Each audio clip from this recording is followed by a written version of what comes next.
बेईमान आदमी ईमानदारी भी करने जाए तो जाएगा तो बेईमान। झूठ बोलने वाला सच भी बोलेगा तो बोलेगा तो झूठ बोलने वाला। झूठा आदमी सच में से भी रास्ता निकाल लेगा। बेईमान ईमानदारी में से भी बेईमानी करेगा। हिंसक अहिंसा से भी हिंसा ही करेगा। उसके ढंग बदल जाएंगे, ऊपरी व्यवस्था बदल जाएगी, ढांचा रंग रूप सब बदल जाएगा, लेकिन भीतर का स्पंदन वही रहेगा। इससे अन्यथा हो भी नहीं सकता। अगर तुम हिंसक हो और तुमने अपने ऊपर अहिंसा थोप ली तो तुम नए ढंग से दूसरों को सताना शुरू कर दोगे। और ये भी हो सकता है कि नया ढंग पुराने ढंग से भी कारगर साबित हो। किसी को सताना कई ढंग से हो सकता है। तुम किसी की गर्दन पे छुरा रखो तो तुम अपनी गर्दन पे छुरा रख के खड़े हो जाओ, अगर मेरी बात न मानी तो मैं हत्या कर लूंगा। तो भी बात वही, तुम धमकी हिंसा की ही दे रहे, और पहली धमकी के मुकाबले तो शायद कोई आदमी टिक भी जाता है, लेकिन दूसरी धमकी के मुकाबले तुम दूसरे आदमी को इस मुसीबत में डाले दे रहे हो कि अगर राजी हो तो तुम्हारी बात के लिए राजी हो रहा है जो कि उसे गलत दिखाई पड़ती। अगर न राजी हो तो एक छोटी सी बात के लिए तुम्हारे जीवन को नष्ट कर रहा है। इस योग भी नहीं मालूम पड़ता। महात्मा गांधी ने अनशन किया, डॉक्टर अंबेडकर को झुकाने के लिए। डॉक्टर अंबेडकर इसी मुसीबत में पड़े। जो कुछ गांधी कह रहे थे वो हरिजनों के लिए खतरनाक था, नुकसानदायक था। जो अंबेडकर कह रहा था वो हरिजनों के हित में था। जो गांधी कह रहे थे वो हिंदुओं के हित में था, हरिजनों के खिलाफ था। जो अंबेडकर कह रहा था हरिजनों के हित में था, हिंदुओं के खिलाफ था। लेकिन गांधी जी ने किया अनशन। ये अहिंसात्मक हिंसा है कि मैं मर जाऊंगा। तब अंबेडकर के ऊपर बोझ बढ़ता गया, सारे मुल्क का दबाव पड़ने लगा। इतनी सी छोटी सी बात के लिए गांधी जैसे कीमती आदमी को खोना उचित नहीं। और फिर जिंदगी भर तुम अपराधी अनुभव करोगे कि तुम्हारे कारण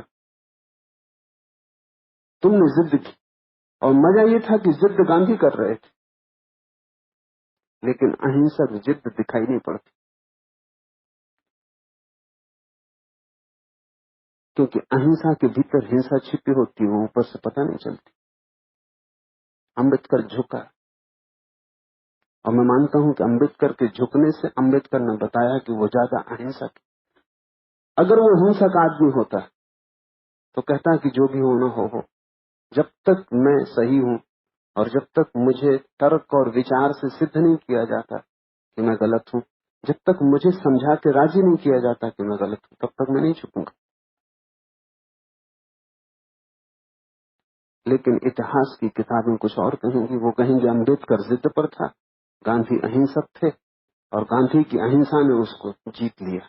जीता जरा भी नहीं। गांधी का ढंग बिल्कुल हिंसक है, उसका आवरण अहिंसक है। हिंसा का अर्थ होता है दूसरे पर जबरदस्ती। कैसे तुम करते हो ये बात सवाल नहीं है। दूसरे को दबाना, दूसरे को ऐसी स्थिति में डाल देना जहां वो मानने को मजबूर हो जाए। और ये बड़ी भारी सोचने की बात है कि अगर तुम हिंसक हो तो तुम जो भी करोगे उसमें हिंसा प्रवेश कर जाएगी। फिर करना क्या? ज़ेन कहता है हिंसा को स्वीकार कर लो। हमें डर लगता है कि अगर स्वीकार कर लिया तो फिर हिंसा मिटेगी कैसे, वही तुम्हारी भूल। अगर तुमने पूरी तरह स्वीकार कर लिया कि मैं झूठ बोलने वाला आदमी, और तुमने रत्ती भर भी इसके विपरीत कोई लक्ष्य न बनाया कि मैं सच बोलूंगा, तो झूठ बचेगा नहीं। क्यों? क्योंकि जहां पूर्ण स्वीकृति, जहां इतनी सच्चाई है कि तुमने अपने पूरे झूठ को स्वीकार कर लिया, इससे बड़ी सच्चाई और क्या हो सकती है कि तुमने स्वीकार किया कि तुम बेईमान हो, तुम चोर, तुम हिंसक हो। सत्य का पहला कदम उठ गया। तो इस सच्चाई के सामने झूठ अपने आप तिरोहित हो जाएगा, जैसा दिए के जलने पर अंधेरा तिरोहित हो जाता।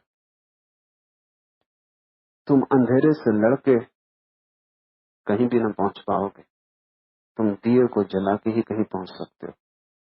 सत्य की पहली घटना है, मैं जैसा हूं पूरी नग्नता में वैसा ही स्वीकार कर लेना, और क्रांति इसके पीछे चली आती। जैसे ही तुम अपनी बुराई को स्वीकार कर लेते हो, वैसे ही तुम पाते हो बदलाहट शुरू हो गई। तुम्हें बदलाहट करनी नहीं पड़ती। और यही ज़ेन और दूसरे धर्मों में बुनियादी भेद।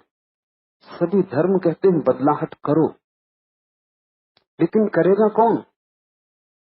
करोगे तुम, जो कि गलत हो। तुम्हारी सारी बदलाहट गलत आदमी से निकलेगी और गलत हो जाएगी। ज़ेन कहता है बदलाहट कौन करेगा? करने वाला है कौन? तुम करोगे। हिंसक अहिंसक बनने की कोशिश करेगा, धोखा होगा। बेईमान ईमानदारी थोपेगा, पाखंड बनेगा। परिग्रही अपरिग्रही हो जाएगा, नग्न खड़ा हो जाएगा। लेकिन अब अपरिग्रह को भी वो परिग्रह की तरह ही संभालेगा, वो उसकी संपत्ति हो जाएगी। कल वो झूठ बोल के लोगों को चोट पहुंचा रहा, अब वो सच बोल के लोगों को चोट पहुंचाएगा। जो काम वो झूठ से ले रहा था, अब सच से लेगा, लेकिन काम वही रहेगा, क्योंकि आदमी वही। ज़ेन कहता है पहले तुम जैसे हो उघाड़ के अपने को स्वीकार कर लो, दबाओ मत, विपरीत की तरफ मत झुको, कोई लक्ष्य मत बनाओ। पहले तो अपने को उघाड़ लो अपनी नग्नता में, सारे वस्त्र अलग करके तुम अपने को पहचान लो कि क्या तुम हो। और ये तुम जो भी हो, इसको पहले तो स्वीकार कर लो। जल्दी मत करो बदलने की।